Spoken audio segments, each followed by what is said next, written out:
pouquinho sobre a teoria monista. Então, para os monistas, o direito ele é um só. Não existe subdivisão, não importa se no âmbito das relações internacionais ou no âmbito das relações internas do Estado. Ou seja, eles formariam um único ordenamento jurídico. Isso quer dizer que para a aplicação do direito internacional no direito interno, não seria necessário nenhum processo de transformação. Ou seja, ele aplicaria-se imediatamente, pois tanto um quanto o outro seria apto para reger as relações dos indivíduos. Por exemplo, um exemplo prático. O Brasil vai assinar um tratado internacional comprometendo-se a cumpri-lo. Então, a partir daquela data, o tratado já valeria, uma vez que ele não precisaria de retificação do direito interno, ou seja, ele já estaria válido no território nacional. Entretanto, a primeira crítica a essa teoria foi o que aconteceria em um processo de conflito de normas. Então, em meio a essa crítica em relação ao possível conflito de normas, surgiram duas subteorias, a teoria nacionalista e a teoria internacionalista. Na teoria nacionalista, a ordem jurídica que deveria prevalecer seria a do direito interno, uma vez que para essa vertente, o Estado não estaria sujeito a nenhum sistema jurídico que não fosse emanado de sua própria vontade, uma vez que ele seria absoluto. Porém, ao longo dos anos, essa vertente foi perdendo a força, uma vez que as relações entre os países foram se tornando mais sólidas e mais recorrentes. E surgiu a necessidade delas serem analisadas por meio de uma legislação internacional. Já a teoria internacionalista, ela dizia que não fazia sentido tratados entre duas grandes potências se submeterem a uma lei interna. Então, este princípio, tempos mais tarde, foi reafirmado pela Convenção de Viena, em seu artigo 27, que dizia que uma parte não poderia invocar as disposições do seu direito interno para justificar o inadimplemento de um tratado. Então, frente a isso, a teoria internacionalista ganhou mais força.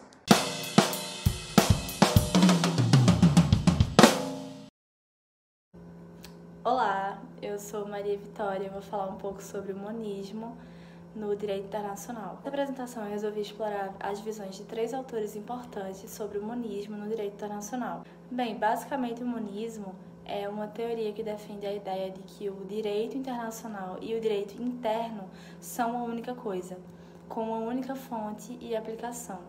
Isso significa que as normas do direito internacional são automaticamente incorporadas ao direito interno de um país e que os tribunais nacionais são responsáveis por aplicar a lei, tanto a lei interna quanto a lei internacional. Uma das vozes mais importantes sobre o monismo é o jurista italiano Antonio Cassese. Cassese argumenta que o monismo é a melhor abordagem para garantir a proteção dos direitos humanos. Ele afirma que se a lei internacional e a lei interna forem tratadas como duas separadas, isso pode levar a uma falta de proteção para os direitos humanos em todo o mundo. Cassese argumenta que o monismo garante a aplicação imediata dos tratados internacionais de direitos humanos e oferece proteção para os indivíduos contra o abuso de poder pelo Estado. No entanto, nem todos os juristas concordam com o monismo. Um exemplo é o jurista alemão Ernst Haber, que argumenta que o monismo é uma abordagem utópica que não leva em conta a realidade política e do direito. Haber afirma que, embora seja importante os tribunais nacionais levarem em conta o direito internacional em suas decisões, a lei internacional não pode ser tratada como fonte primária de lei. Ele afirma que o direito internacional é, por natureza, fragmentado e impreciso e, portanto, não pode ser aplicado automaticamente em todos os casos. Outro importante autor que discute o monismo é o jurista italiano Louis Henke. Henke argumenta que, embora a teoria do monismo possa parecer atraente, é importante reconhecer que existem diferenças fundamentais entre a lei internacional e a lei interna. Ele afirma que a lei internacional é um conjunto de regras que os Estados concordam em seguir, enquanto a lei interna é um conjunto de regras que o Estado estabelece para si mesmo. Henke argumenta que a lei internacional não deve ser automaticamente incorporada ao direito interno de um país, mas deve ser interpretada pelos tribunais nacionais e então incorporada ao direito interno, de uma maneira que seja consistente com a estrutura legal do Estado. Em conclusão, o monismo é uma teoria importante do direito internacional, que vai defender a ideia de que o direito internacional e o direito interno são a única coisa. Embora o monismo tenha seus defensores, há também vozes críticas que argumentam que a lei internacional e a lei interna devem ser tratadas como áreas distintas e separadas.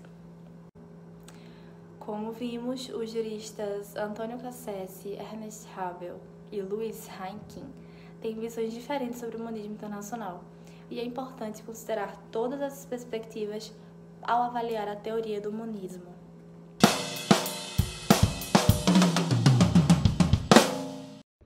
Olá, nós acabamos de entender mais um pouco sobre a teoria monista com as nossas colegas Vitória e Rebeca. Agora vamos falar um pouco sobre a teoria dualista do direito internacional. Inicialmente é importante ressaltar que enquanto a teoria monista considera o direito como um todo, sendo ele internacional ou nacional, a teoria dualista vai ir contra essa definição. Na teoria dualista, nós vamos ter os teóricos afirmando e defendendo que o sistema jurídico interno de um Estado e o sistema jurídico externo, o sistema jurídico, as normas internacionais, eles são distintos. Ou seja, o sistema jurídico internacional só obriga os Estados e não os cidadãos. E somente aqueles Estados que estão no pacto, que recepcionam essas leis internacionais. Nossa Constituição foi omissa quanto à recepção de tratados internacionais. Então, a gente precisa frisar aqui o que é que o Supremo Tribunal Federal entende sobre a teoria. Será o Brasil adotante da teoria dualista ou monista? Na verdade, o Supremo Tribunal Federal afirma e defende que o Brasil é adotante, ele adota a teoria do dualismo moderado.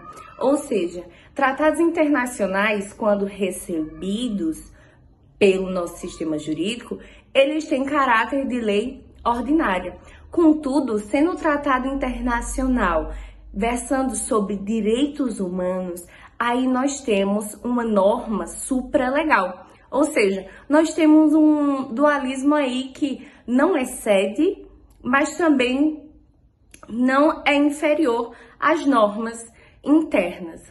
Contudo, ele tem que ser recepcionado, porque afinal os dualistas entendem que o direito internacional e o direito privado do Estado, eles são distintos. Então, eu gostaria de agradecer a vocês que ficaram até aqui na live, que interagiram. Muito obrigado que interagiram com nossa amiga Rebeca, com nossa colega Maria Vitória. Eu gostaria de agradecer a todos vocês. Muito obrigada. E por aqui a gente encerra essa discussão sobre monismo e dualismo no direito internacional. Muito obrigada. Até a próxima. Vejo vocês. Qualquer dúvida, mande no direct. Faz teu comentário. Muito obrigada. Até mais, com mais assuntos sobre direitos internacionais.